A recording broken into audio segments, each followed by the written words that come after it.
7 ways to intake the Bible. What do you do with the Bible? How do you intake the Bible?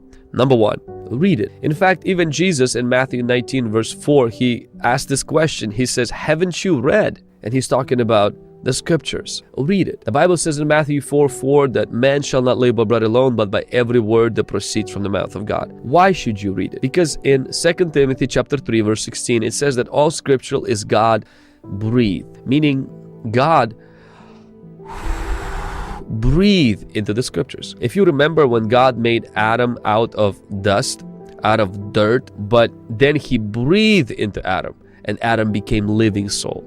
If you want to be living, if you want to be alive, if you want to be fruitful, if you want to be on fire for God, you have to read the word, because as you're reading, you are inhaling what God exhaled, his breath.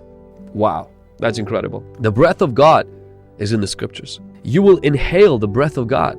That's amazing. Number 2, the second thing that you can do with the Bible is listen to it. Romans chapter 10 verse 17, it says that faith comes from hearing and hearing from the word of God. Maybe you are not able to read it all the time.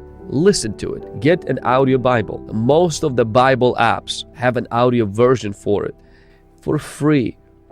On the background, as you're working out, as you are doing house chores, as you are driving or you are taking a bus to work, listen to the Bible. You may say, but I'm not as focused as I am reading it. Still, let the word of God come through your ears, not just through your eyes. Number 3, study it. In 2 Timothy chapter 2 verse 15, Paul says, be diligent to present yourself approved to God, a worker who does not need to be ashamed, rightly dividing the word of truth. So studying the word of God, Jesus says in John chapter 5 and verse 39, you search the scriptures, for in them you think you have eternal life, and these are they which testify of me. So Paul is telling Timothy, he says, I want you to be a worker. That means that this deals with more than just merely devotional reading. This is talking about studying the scriptures. This is talking about rightly dividing, meaning you exegete properly.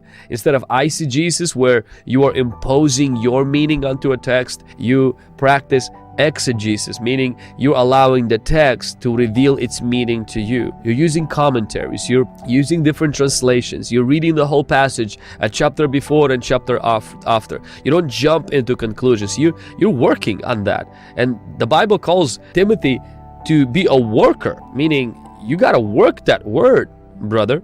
Sister, you got to work that word. Come on, somebody drop that in the comment. You got to work that word. See, that's what studying the Bible is. Or sometimes you just need to get a study Bible. As you're reading your devotionals, you can see the little comments by other people who, know the Greek or know Hebrew or who are way more educated in this area, and they can help you to understand a little bit more. The idea is that it deals with more than just merely reading. It talks about like working the word, going into the word and studying the word and learning what it means in the original language, learning the meaning of the author, what he meant, and discovering that instead of imposing what you want the author to mean. Number 4 is confess it. Jesus did that during his temptation. He spoke the word.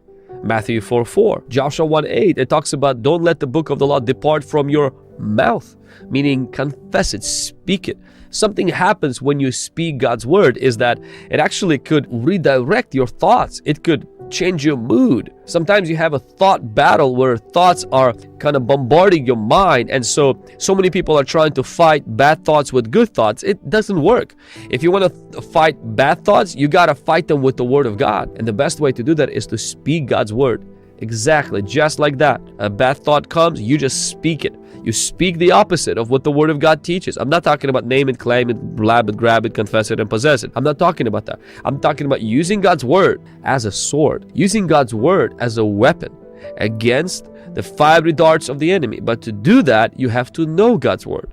You have to know what it means, and you have to study it. Number 5, meditate on God's word. The Bible tells us in Joshua 1:8 is that don't let the book of the law depart from your mouth, but meditate in it day and night. It also talks about in Psalm chapter 1, and verse 1 about the blessed man who doesn't stand, doesn't sit, and doesn't walk. And then in verse 2, it says he meditates in the law of the Lord. He delights in the law of the Lord.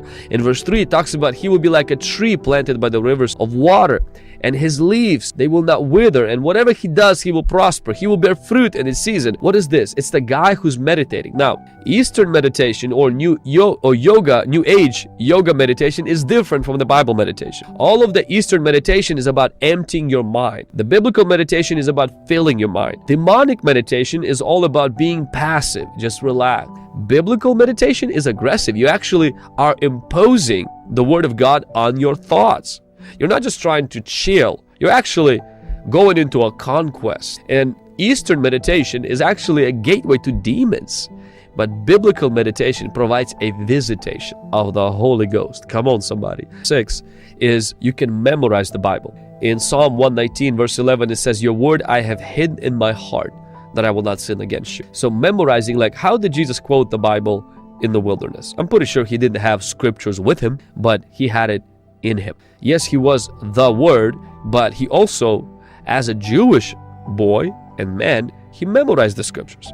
And so you have to practice memorizing the scriptures. It's 7, and it's the most important one, and it's to obey it. You know, all the reading, all the listening, all the memorizing, all the studying, all the meditating, and all the speaking will avail to nothing if we don't actually obey it.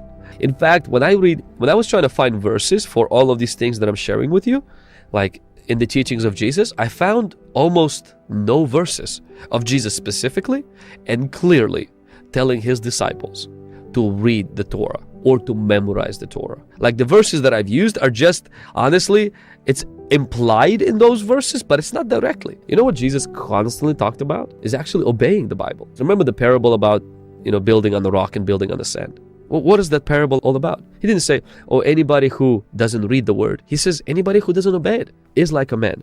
Meaning you read it, you listen to it, you understood it, but you just didn't do anything about it. Jesus kept talking about that. If you love me, obey my teachings. He didn't say, if you love me, read my teachings. Please understand, this whole video was about reading, studying, and memorizing, and I'm all for that. But it's a means to a goal. You know what that goal is? It's to obey. So instead of focusing on the scriptures you don't understand, why don't you obey the ones you do? Obeying the Bible is the most important. Obeying what you understand is the most important. That's where the power is.